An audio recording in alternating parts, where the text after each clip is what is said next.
Hello friends, welcome to our channel competition bell. So आज हमारे साथ हैं दीपक गंगवार सर, जो कि आज हमें आईआईटी कानपुर के बारे में सब चीज बताएंगे। लाइक वहाँ के प्लेसमेंट्स कैसे हैं, वहाँ की लाइफ स्टाइल कैसी है, और भी बहुत सारी जानकारी हमें आईआईटी कानपुर के बारे में दीपक सर बताएंगे। So welcome sir. Thank you. हम आपका ज्यादा टाइम ना लेते हुए अपने पहले क्वेश्चंस की ओर आगे बढ़ते हैं। जैसे कि आपने आईआईटी कानपुर में क्या यूनिक क्वालिटी देखी जो आपने आईआईटी कानपुर को ही चुना अदर देन दूसरी आईआईटी की कंपैरिजंस में? तो बेसिकली मेरा मोटिव था कि कोई भी one of the old IIT मिल जाए, जो कि 6 और 7 ओल्ड आईआईटीज है, और उनमें से कोई ब्रांच मिल जाए जो मुझको पसंद हो। तो मेरा मेन एम था कंप्यूटर साइंस, इलेक्ट्रिकल, इन दोनों में से कुछ भी मिल जाए तो अच्छा रहेगा। जैसे कि सर आईआईटी कानपुर के क्लासरूम्स कैसे हैं, वहाँ की फैकल्टी कैसी है, हॉस्टल्स कैसे हैं सर, वहाँ की मेस कैसी है? तो इंफ्रा तो काफ़ी अच्छा है एक्चुअली, काफ़ी बड़ा कैंपस है। एंड मतलब अलग अलग टाइप के क्लासरूम्स हैं, कुछ जिनकी कैपेसिटी बहुत ज़्यादा है कि सपोज 400-500 लोगों की एक साथ कोई क्लास होनी है, तो there is auditorium like classrooms also. तो उसमें जैसे कि फर्स्ट ईयर में बहुत सारी कॉमन क्लासेस होती हैं, तो उनमें 800 का अगर बैच है तो 2 पार्ट्स में बटा हुआ है, तो 400 की क्लास एक साथ लग पाए। कुछ ऐसे क्लासरूम्स भी हैं, कुछ कोर्सेज है जिसमें बहुत कम लोग होते हैं, तो उनके लिए स्पेशलाइज छोटे क्लासरूम्स भी हैं। तो अलग अलग तरीके के बहुत सारे क्लासरूम्स हैं, और अंदर जो टेक्नोलॉजी है, मतलब प्रोजेक्टर एंड साउंड सिस्टम वगैरह, तो सब अच्छा होता ही है। और वो मतलब कुछ कुछ फ्रीक्वेंट इंटरवल पे नई टेक्नोलॉजी आती रहती है, तो इस हिसाब से रिन्यू भी होता रहता है। और हॉस्टल्स को तो देर आर, आई थिंक कुछ नए भी बन गए हैं अभी जब से मैं पास आउट हुआ।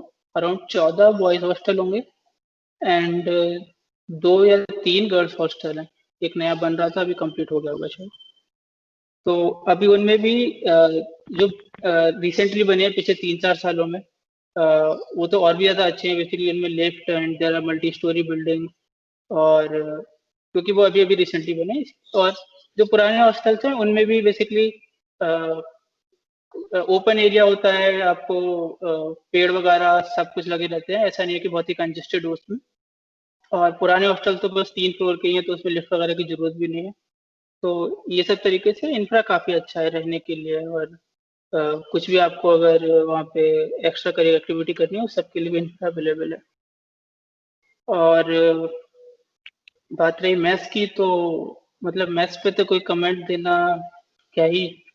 लोगों को जनरली कुछ को पसंद आती है, कुछ को नहीं आती है, बट मैथ्स इन जनरल लोगों को थोड़े टाइम बाद अच्छी लगना बंद ही हो जाती है, क्योंकि वो रिपीटेटिव मेन्यू होता है। वो हर जगह का ही है, किसी भी कॉलेज में किसी भी मैथ्स में आप जाओ।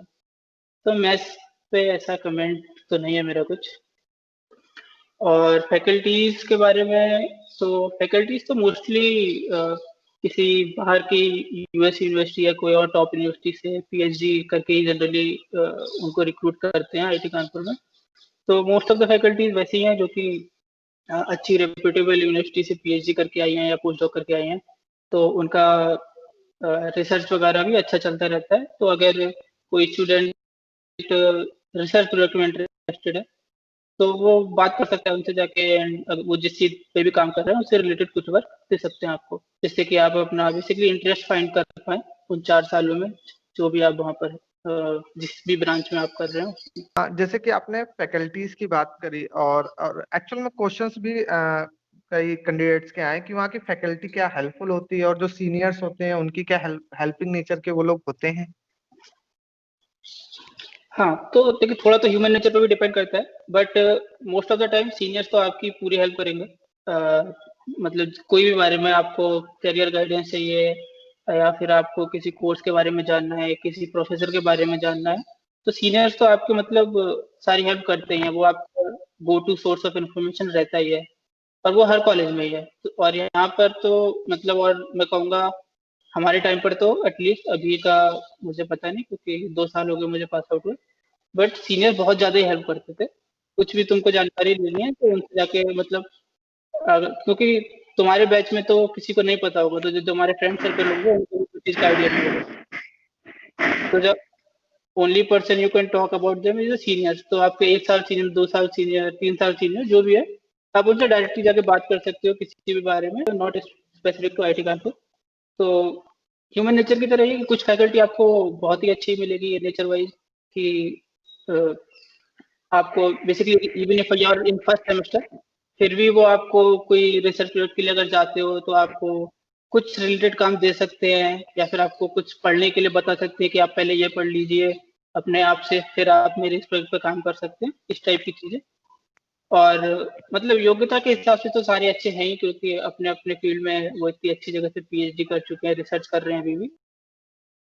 और बाकी ह्यूमन नेचर के हिसाब से भी मोस्ट ऑफ द लोग, मैं कहूँगा कि काफी अप्रोचेबल रहते हैं, आप उनके ऑफिस में जाकर उनसे बात कर सकते हैं। और जो भी आपको किसी कोर्स को लेना है या रिसर्च आइडिया लेना है सब। जी सर, जैसे कि वहाँ के स्टूडेंट की लाइफ स्टाइल कैसी होती है सर, और वहाँ के इवेंट, हर आईआईटी में लगभग सब आईआईटी में इवेंट्स अपने अपने होते हैं, तो आईआईटी कानपुर में कैसे इवेंट्स होते हैं सर, और वहाँ के लोगों की लाइफ स्टाइल कैसी है? इवेंट्स का अगर मैं बताऊँ तो ब्रॉड दो कैटेगरी के इवेंट्स हैं, जिनमें और भी सब कैटेगरी होती है।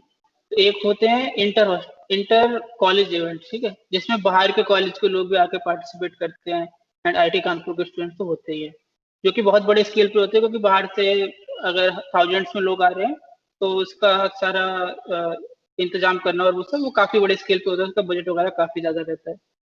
और दूसरे टाइप के होते हैं इंटर हॉस्टल, तो बेसिकली वो आईआईटी कानपुर के जो अलग अलग हॉस्टल्स हैं वो आपस में compete करते हैं।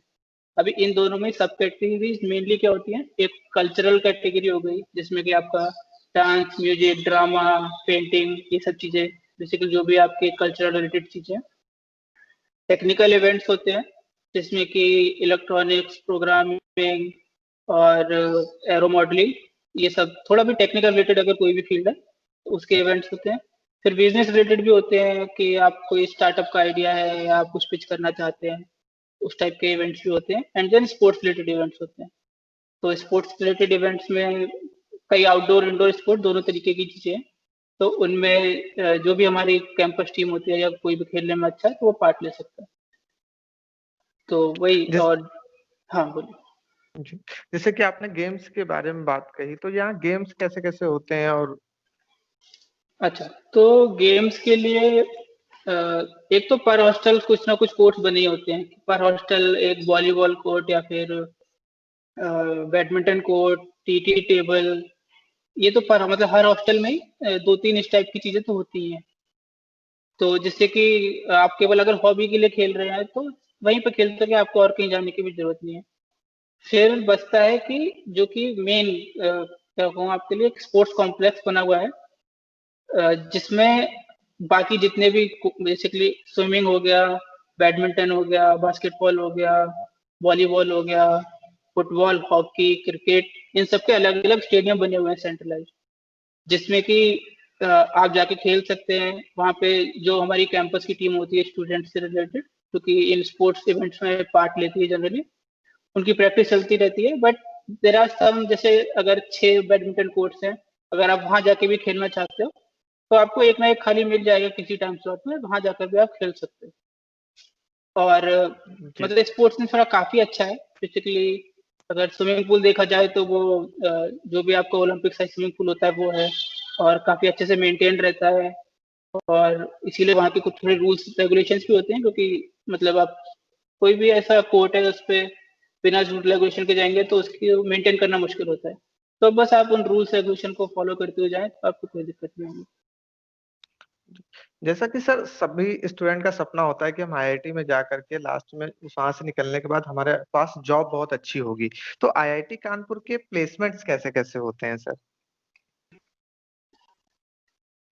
ठीक है, तो प्लेसमेंट परसेंटेज वाइज तो काफी अच्छा है। अब उसमें भी दो टाइप के आप मान सकते हैं, कि एक तो irrespective of your branch, if you want to go to some coding related work, दूसरा कुछ कंसल्टेंसी रिलेटेड वर्क की जॉब्स होती है। तीसरा हुआ कि तुमको कोर में ही जाना है, कि सब कोर से मेरा क्या मतलब है, कि suppose you are in mechanical branch, तो तुम ऐसा कुछ मैकेनिकल रिलेटेड ही काम करना चाहते हो, कि कोई हैवी मशीनरी कंपनी है या फिर कोई ऑटोमोबाइल कंपनी है, उनमें ही चाहते हो। तो जो मैंने बाकी पहले की दो कैटेगरी बताई, कोई भी कोडिंग रिलेटेड जॉब, कोई भी consultancy related job, analytics related job, इन सारी की तो डिमांड बहुत है, क्योंकि जॉब्स तो जो है वो मार्केट से ही गवर्न होती है कि किस टाइप की जॉब्स आएंगी। तो इन सब की डिमांड तो कई सालों से बहुत है। तो इफ कोई इनमें इंटरेस्टेड है तो उसकी जॉब लग ही जाएगी, मतलब किसी ना किसी कंपनी में। और बाकी जो मैंने बताया, जो कोर रिलेटेड जॉब है, जैसे कि अब वो फील्ड टू फील्ड डिपेंड करती है कि जैसे अगर मैकेनिकल की जो कंपनीज हैं, तो हो सकता है उनका नंबर ऑफ कंपनीज कोर में ज़्यादा हो रादर देन कोई और, जैसे कि केमिकल मान लो अगर, या सिविल मान लो। तो अगर कोई कोर में इंटरेस्टेड है और वो जेन्युइनली इंटरेस्टेड है तो उसके लिए ऑप्शंस तो हैं, ऐसा नहीं है कि ऑप्शंस नहीं है। ऑप्शंस जनरली हर ब्रांच में रहेंगे उसको अपने कोर इंटरेस्ट फील्ड में भी। बट वही है, क्योंकि कोर रिलेटेड कंपनीज भी कम है, जॉब्स भी उनकी इसीलिए रिसेंटली कम हुई। अच्छी बात है जो भी आ रहा है, क्योंकि one of the oldest IIT है। तो इंफ्रा और हर चीज में ऐसी कोई कमी नहीं है, आपको उस चीज की कोई दिक्कत नहीं होगी। इंफ्रास्ट्रक्चर आप ट्राई करें कि आप अपना एटलीस्ट इंटरेस्ट खोज पाए कि आपको किस चीज में इंटरेस्ट है, जो भी आप वहाँ पे टाइम स्पेंड कर रहे हैं उसमें। अगर आपको पता चलता है कि इरिस्पेक्टिव ऑफ ए ब्रांच की, इवन इफ आप टेक्निकल में इंटरेस्टेड नहीं है, वो अपॉर्चुनिटीज वहाँ पे रहती है, जो कि वहाँ का ड्रामा क्लब है, सिंगिंग क्लब है, इन सब में भी अगर आपको इंटरेस्ट है तो आप वो एक्सप्लोर करें कैंपस आके। और मतलब इन द एंड ट्राई करें कि आपको अपना इंटरेस्ट, आपको क्या करना है आगे, उसके बारे में आपको थोड़ा आइडिया लग जाए, जिससे कि आप चाहें कि अगर आप आगे जॉब करना चाहते हैं तो अपने फोर्थ ईयर में जॉब के लिए कोशिश करें। आप चाहते हैं कि आप और आगे पढ़ना चाहते हैं तो मास्टर्स या पीएचडी के लिए कोशिश करें। आप चाहते हैं कि आप अपनी कंपनी खोलना चाहते हैं तो उस तरीके से कोशिश करें। तो अपना फोकस उस चीज पर रखें। मतलब उनकी कोई कमी नहीं है, तो आपका जिस चीज में भी इंटरेस्ट है आपको उससे रिलेटेड कोई ना कोई इवेंट बहुत ही फ्रिक्वेंटली होता हुआ मिल जाएगा। तो ऑप्शंस की कोई कमी नहीं है वहाँ पे।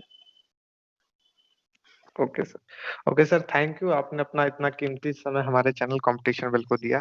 Thank you sir. जी, थैंक यू। ओके।